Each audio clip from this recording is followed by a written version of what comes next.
Bismillah. Assalamualaikum warahmatullahi wabarakatuh. Alhamdulillah. Salatu wassalamu ala rasulillah. Amma ba'du.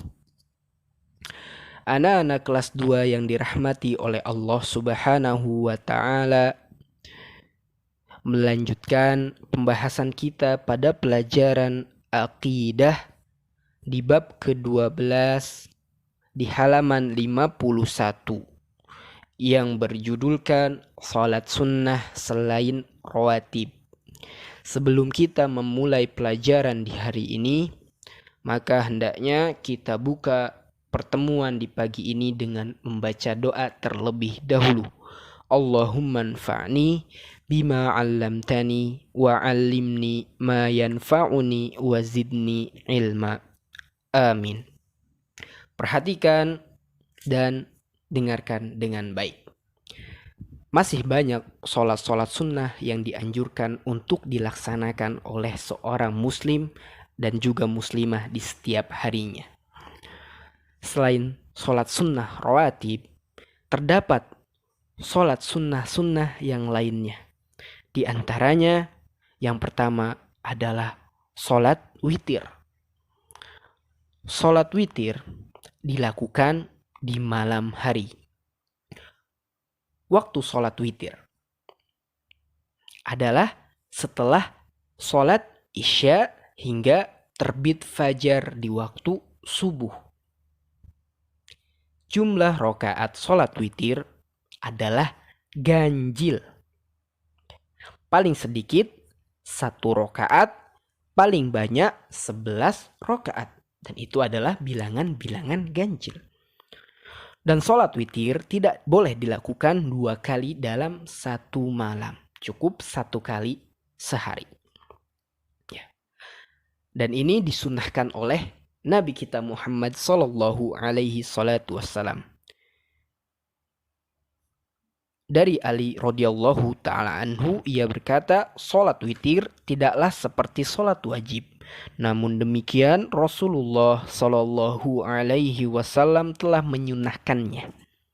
Beliau bersabda, sesungguhnya Allah itu witir dan mencintai yang witir. Maka lakukanlah witir, wahai ahli Al-Quran. Hadis riwayat Abu Dawud dan At-Tirmizi. Kemudian sholat sunnah-sunnah yang lainnya, di antaranya yang kedua adalah sholat duha. Sholat duha dilakukan di waktu duha, yaitu pagi hari pada saat tinggi matahari sepenggalah hingga sebelum tengah hari. Dikerjakan paling sedikit sholat duha adalah 2 rakaat dan paling banyak berjumlah 8 rakaat. Dan sholat duha memiliki banyak keutamaan. Di antara keutamaannya yaitu mendapatkan pahala haji dan umroh yang sempurna.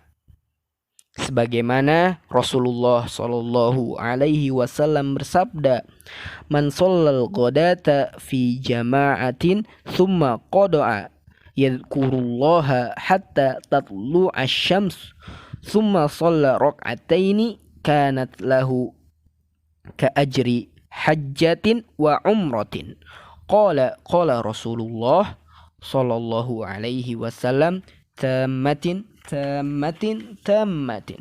Barang siapa yang melaksanakan sholat subuh secara berjamaah, lalu ia duduk sambil berzikir pada Allah hingga matahari terbit, kemudian ia melaksanakan sholat duha 2 rakaat, maka ia seperti memperoleh pahala haji dan umroh.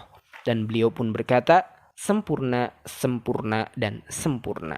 Hadis riwayat At-Tirmizi. Kemudian sholat sunnah-sunnah yang lain, diantaranya yang ketiga adalah sholat tarawih. Sholat tarawih dilaksanakan setelah isya pada bulan yang suci, yaitu bulan Ramadan saja. Dan jumlah rakaat pada sholat tarawih yaitu ada 8 rakaat. dan ditambah dengan sholat witir 3 rakaat. Dan keutamaan sholat tarawih ini sangat banyak. Di antaranya akan mendapatkan ampunan dosa yang telah lalu. Hadis ini sebagaimana yang disabdakan oleh Nabi kita Muhammad sallallahu alaihi wasallam, "Man qama ramadhana imanan wa ihtisaban ghufira lahu ma taqaddama min dzambihi." Barang siapa yang melakukan qiyam Ramadan atau qiyamul lail atau salat tarawih karena iman kepada Allah dan mencari pahala Allah, maka dosa-dosanya yang telah lalu akan diampuni. Hadis riwayat Bukhari dan Muslim. Kemudian yang terakhir, di antara sholat sunnah-sunnah yang lainnya adalah yang keempat, sholat tahiyatul masjid. Sholat tahiyatul masjid dilaksanakan ketika masuk masjid sebagai penghormatan padanya. Sholat tahiyatul masjid dilakukan sebanyak 2 rakaat saja. Masih ada sholat sunnah yang lainnya selain sholat-sholat sunnah yang telah kita pelajari bersama di hari ini. Dan kemudian sholat sunnah tahiyatul masjid itu dianjurkan oleh Nabi kita Muhammad sallallahu alaihi wasallam dalam hadis yang diriwayatkan oleh Abu Qatadah radhiyallahu taala anhu.